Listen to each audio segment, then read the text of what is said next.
Welcome back to my YouTube channel GK with Sanjay. Friends, आज की इस वीडियो में बात करेंगे बायोलॉजी का एक most important topic classification of plant kingdom. Classification of plant kingdom का हिंदी होता है फ्रेंड्स पादप जगत का वर्गीकरण।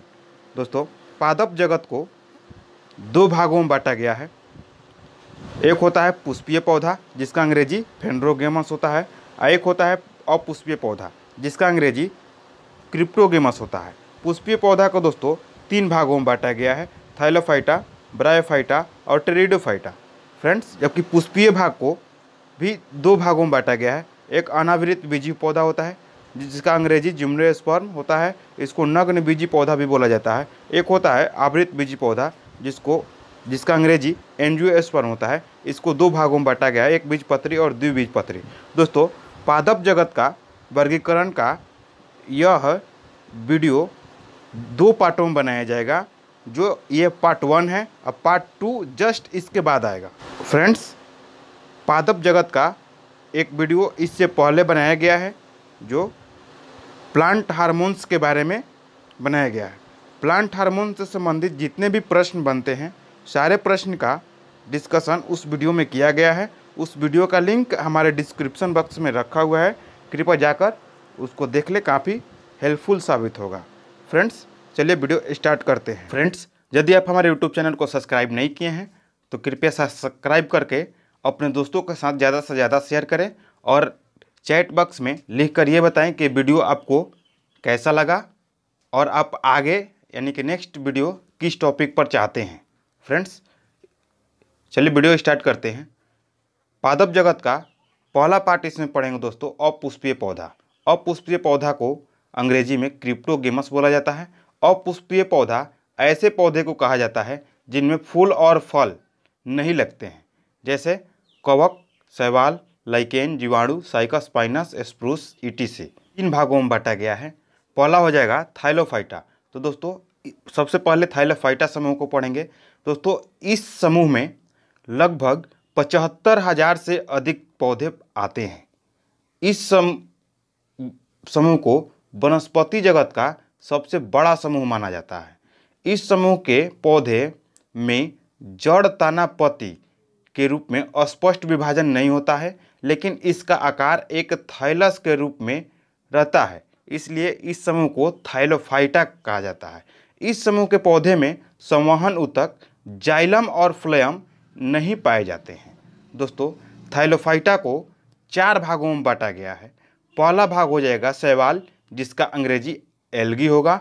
दूसरा भाग हो जाएगा इसका कवक जिसका अंग्रेजी फंगस होगा। तीसरा भाग हो जाएगा सैक जिसका अंग्रेजी लाइकेन हो जाएगा।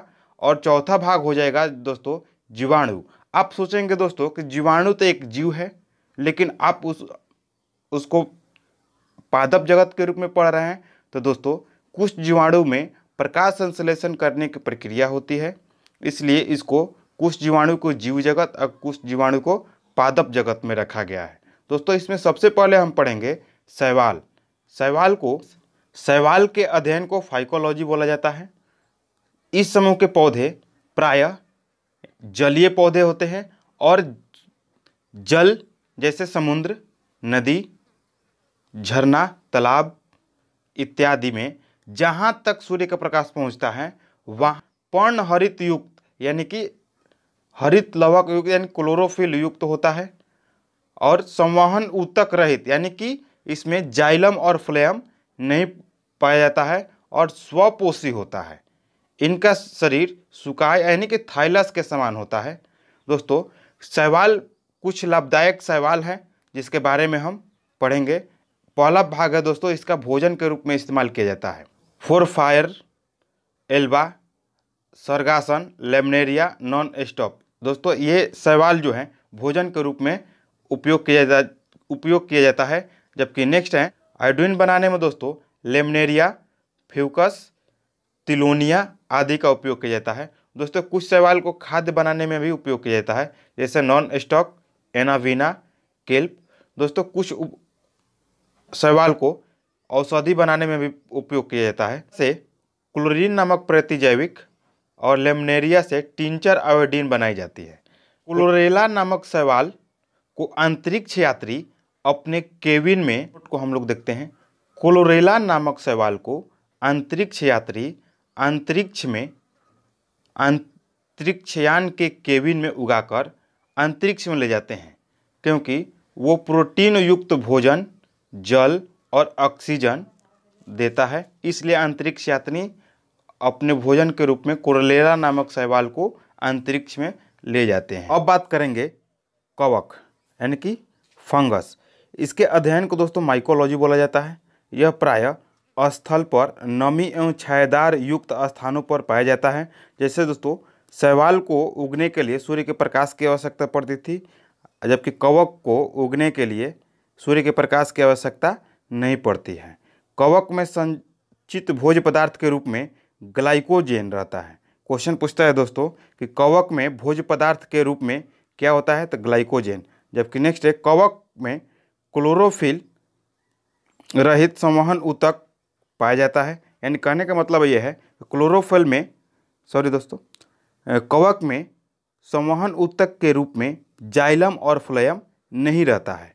जबकि नेक्स्ट है लाइकेन। लाइकेन दोस्तों जिसका अंग्रेजी सैक होता है। लाइकेन थैलोफाइटा प्रकार की वनस्पति जो कवक तथा शैवाल दोनों से मिलकर बने होते हैं।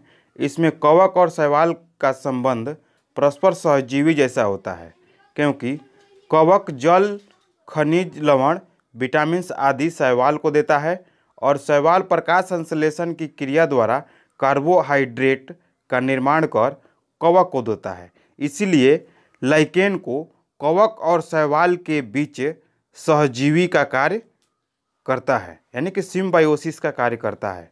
दोस्तों लाइकेन को वायु प्रदूषण का सूचक भी कहते हैं, क्योंकि जब वायुमंडल में सल्फर डाइऑक्साइड की मात्रा अधिक हो जाती है तो लाइकेन का विकास रुक जाता है। इसीलिए लाइकेन को वायु प्रदूषण का सूचक कहते हैं। जबकि नेक्स्ट है जीवाणु। दोस्तों जीवाणु की खोज एंटोनी वान ल्यूमेनहॉक ने किया था, जबकि इसका नाम जीवाणु 1829 में एहरेनबर्ग ने दिया था।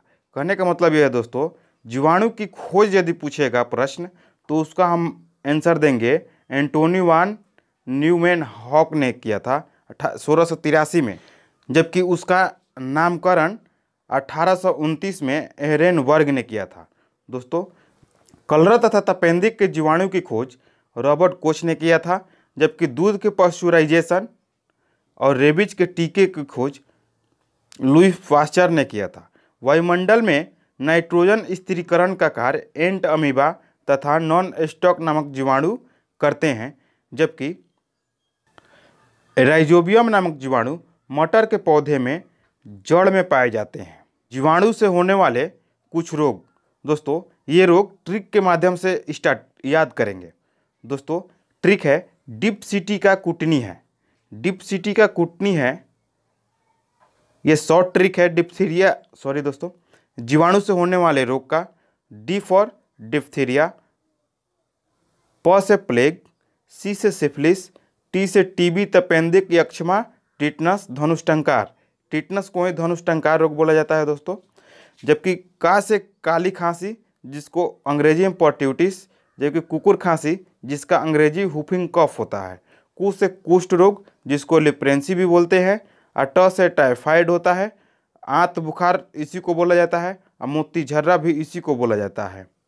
जबकि नी से निमोनिया, है से हैजा जिसको अंग्रेजी में कलरा बोला जाता है।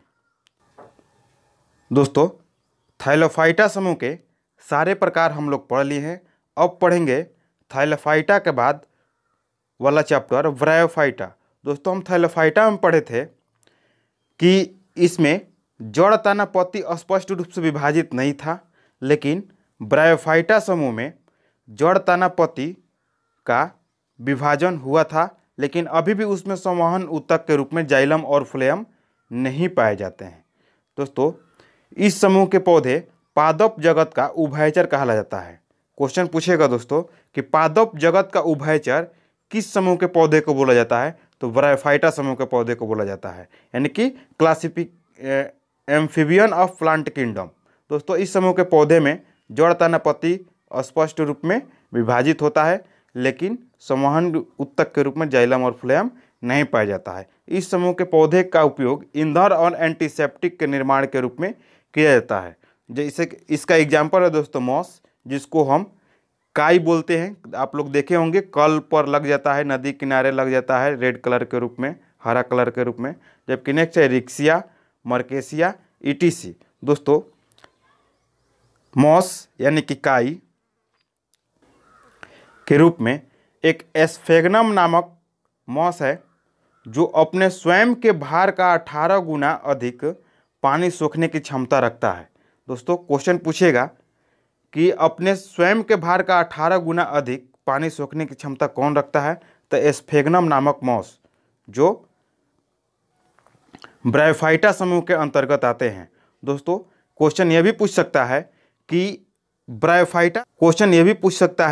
कि पृथ्वी पर सबसे पहले कौन से पौधे आए थे। तो दोस्तों पृथ्वी पर सबसे पहले ब्रायोफाइटा समूह के पौधे आए थे और पौधा था दोस्तों मॉस यानी काई। नेक्स्ट है दोस्तों टेरिडोफाइटा। इस समूह के पौधे का शरीर जड़ तना पत्ती के रूप में अस्पष्ट विभाजन हो जाता है तथा तना साधारणतः राइजोम के रूप में होता है। इस समूह के पौधे को पूर्ण विकसित अपुष्पीय पौधा बोला जाता है। यानी कि क्वेश्चन पूछ सकता है कि पूर्ण विकसित अपुष्पीय पौधे कौन है, तो दोस्तों हो जाएगा टेरिडोफाइटा। इस समूह के पौधे में संवहन ऊतक जाइलम और फ्लोएम मौजूद होता है। जबकि हम लोग अभी पीछे पढ़े थे कि जो ब्रायोफाइटा समूह है उसमें संवहन ऊतक नहीं पाया गया है, लेकिन जड़ तना पत्ती विकसित हो गया है। जबकि नेक्स्ट इसमें है कि यह प्रायः नम एवं छायादार स्थानों, जंगलों और पहाड़ों पर पाया जाता है। इसका एग्जाम्पल है दोस्तों फर्न। फ्रेंड्स इस वीडियो का पार्ट 1 यहीं पे समाप्त हुआ और दोस्तों पार्ट 2 देखने के लिए हमारे कमेंट बॉक्स में कमेंट करें कि ये वीडियो आपको कैसा लगा और आगे आप किस टॉपिक पर वीडियो चाहते हैं। दोस्तों मिलेंगे नेक्स्ट वीडियो में, तब तक के लिए जय हिंद।